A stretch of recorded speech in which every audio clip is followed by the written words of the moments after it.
l'agriculture, de la mine et de l'industrie naissante attirent vers la France de nombreux migrants. Ce sont le plus souvent des migrants temporaires venus des pays voisins.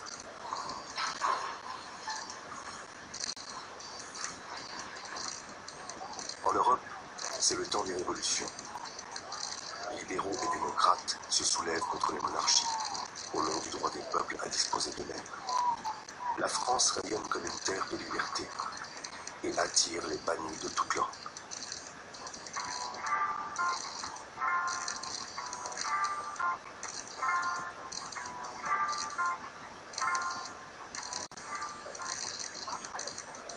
De nombreux Allemands s'installent en France.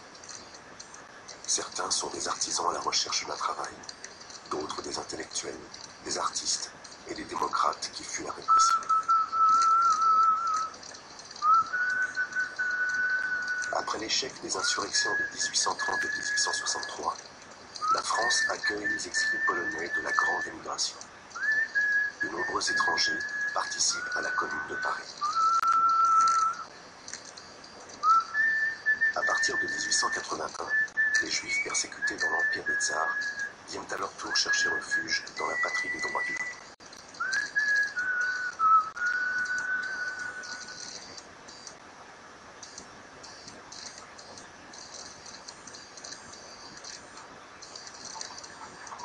Ces réfugiés viennent grossir les rangs de l'immigration du travail, qui accompagne la révolution industrielle. Depuis plusieurs décennies, les Anglais participent au développement de l'industrie textile, des chantiers navals et des chemins de fer. Italiens, Suisses, Allemands, Espagnols et Belges passent aussi la frontière pour chercher de l'embauche en France. En 1866, les Belges sont les plus nombreux. On les trouve surtout dans l'industrie textile et les mines du Nord. Ils fournissent également d'importants contingents de saisonniers agricoles. Au lendemain de la guerre de 1870, l'immigration augmente encore. En 1881, 1 million d'étrangers, hommes et femmes, vivent en France, soit près de 3% de la population.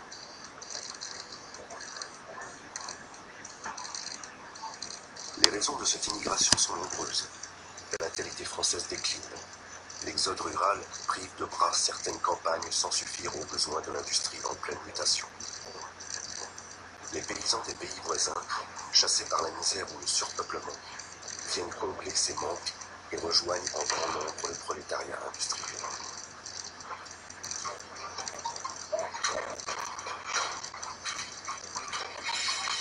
À partir de 1900, les Italiens forment le groupe national le plus important. Des industries marseillaises aux chantiers parisiens, de la sidérurgie lorraine de campagne, ils occupent les postes les plus durs et les plus mal payés.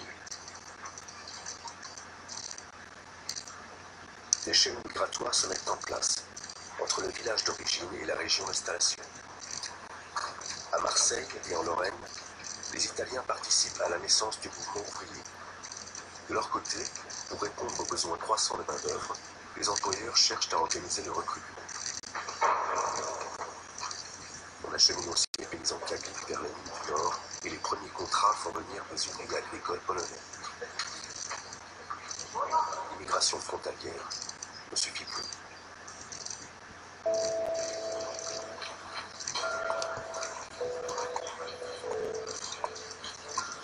Pour répondre à cette forte présence étrangère, la Troisième République adopte en 1889 une loi qui fixe pour l'avenir le code de la nationalité. Elle impose la nationalité française dès leur naissance aux enfants d'étrangers nés en France ou d'un parent déjà né en France. Pour ceux dont les parents sont immigrés, c'est à leur majorité que la nationalité est attribuée, sauf s'ils y renoncent. Désormais, tous les hommes nés en France doivent faire leur service militaire. Par cette loi, on règle aussi en Algérie la question du déséquilibre croissant entre étrangers et nationaux.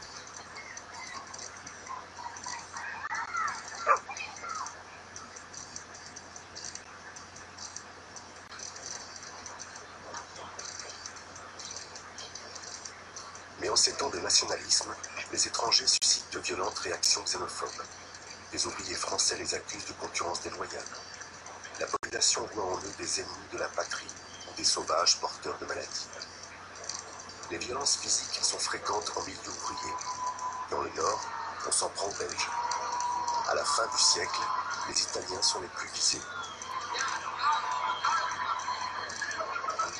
Plus misérables, concurrents plus dangereux pour les ouvriers, terroristes anarchistes à l'occasion, ils sont victimes de plusieurs lynchages, comme à Aigues-Mortes en 1893.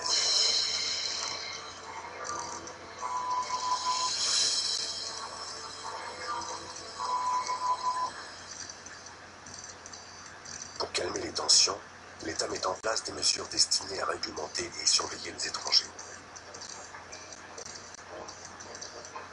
Un décret de 1888 leur impose de se faire enregistrer en mairie pour pouvoir travailler. À partir de 1893, ils doivent être immatriculés pour obtenir la feuille de 46 sous. Ce permis de travail avant la lettre est aussi l'ancêtre de la carte de séjour.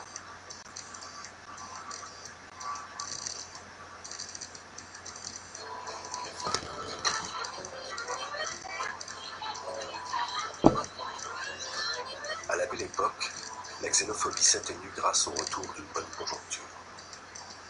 Les petites entreprises et les petits commerces tenus par des étrangers se multiplient.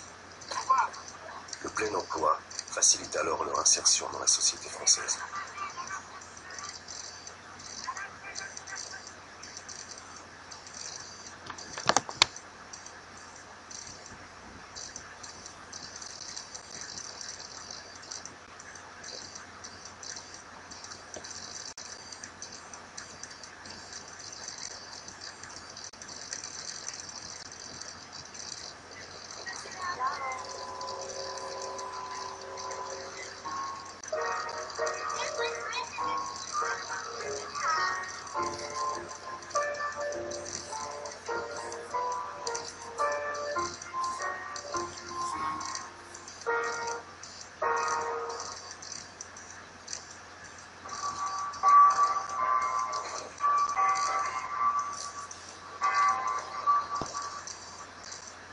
La France a plus que jamais besoin de main-d'œuvre étrangère. Elle a perdu 1 300 000 hommes au combat et le pays doit faire face aux nécessités de la reconstruction.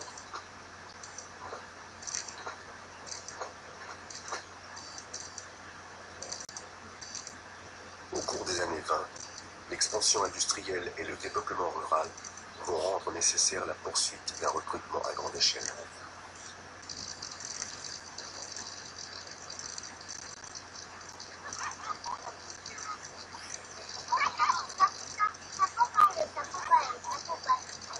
Jamais le nombre d'étrangers n'avait autant augmenté en aussi peu de temps.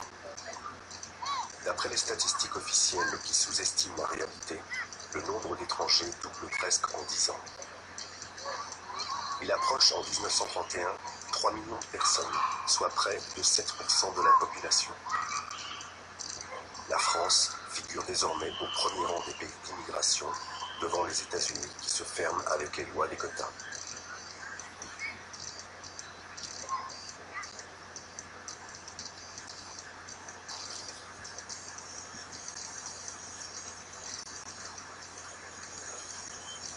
En 1919-1920, l'État français signe des conventions d'immigration avec plusieurs pays surpeuplés d'Europe, la Pologne, l'Italie et la Tchécoslovaquie. Ces conventions garantissent l'égalité des salaires et le bénéfice des lois de protection sociale. Les contrats de travail obligatoires fixent les conditions d'emploi et de rémunération.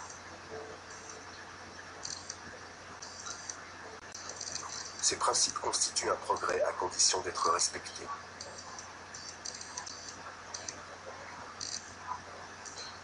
Pour lutter contre la crise démographique, le Parlement adopte en 1927 une loi qui facilite l'accès à la nationalité française. Il suffit désormais de 3 ans de séjour, au lieu de 10, pour pouvoir déposer une demande de naturalisation. Et la Française qui épouse un étranger n'est plus obligée de prendre la nationalité de son mari.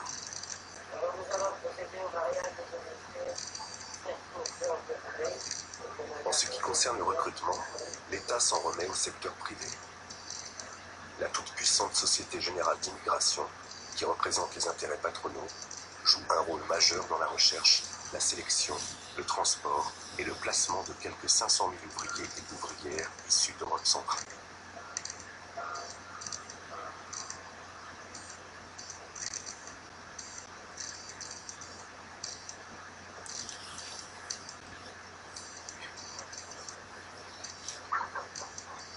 L'origine des immigrants et des immigrantes se diversifie. À côté des Italiens qui restent les plus nombreux, arrivent en masse des travailleurs polonais et des exilés politiques venus de Russie, de l'ancienne Autriche-Hongrie et de Turquie, comme les Arméniens déportés après les massacres de 1915. L'immigration coloniale se développe aussi, essentiellement en provenance d'Algérie. Mais ce que l'on appelle officiellement les musulmans sujets français ne figurent pas dans les statistiques de la population étrangère.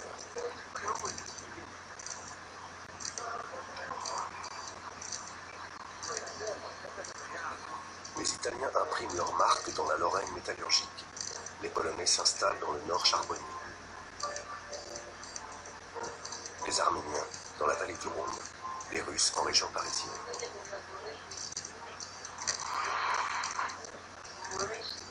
Le travail des Italiens et des Espagnols sauve les campagnes du sud-ouest de la désertification.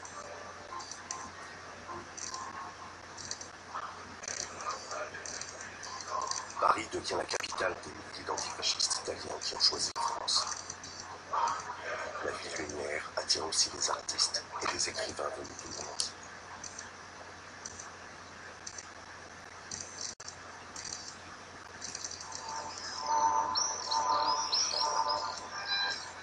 La décennie suivante marque un repli matériel et psychologique. Quand la crise économique touche la France à l'automne 1931, la xénophobie gagne toutes les couches de la société. Dès 1932, une loi contingente l'emploi des étrangers dans l'industrie. On renvoie chez eux de nombreux chômeurs, des Portugais car ce sont les derniers arrivés, et des Polonais par trains entiers. Pendant qu'ils repartent dans l'indifférence générale, d'autres étrangers viennent se réfugier en France. Anti-nazis, juifs venus d'Allemagne, d'Europe centrale et orientale, républicains espagnols. L'accueil est plus que froid et l'antisémitisme s'aggrave. Ceux qui sont autorisés à vivre en France trouvent difficilement le travail.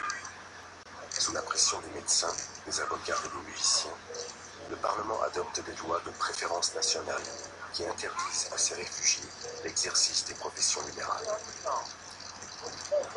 Le Front populaire constitue un répit. Les étrangers participent aux grèves et aux manifestations de l'été 1936. Pendant quelques mois, le rythme des expulsions individuelles diminue et les rapatriements collectifs sont suspendus. Mais en 1938, les décrets-lois du gouvernement Daladier s'en prennent à nouveau aux étrangers désignés comme indésirables et créent des camps d'internement. Et quand les soldats républicains espagnols vaincus franchissent la frontière en février 1939, ils se retrouvent dans des camps hâtivement ouverts sur les plages autour de Perpignan. La patrie des droits de l'homme semble avoir oublié ses idéaux.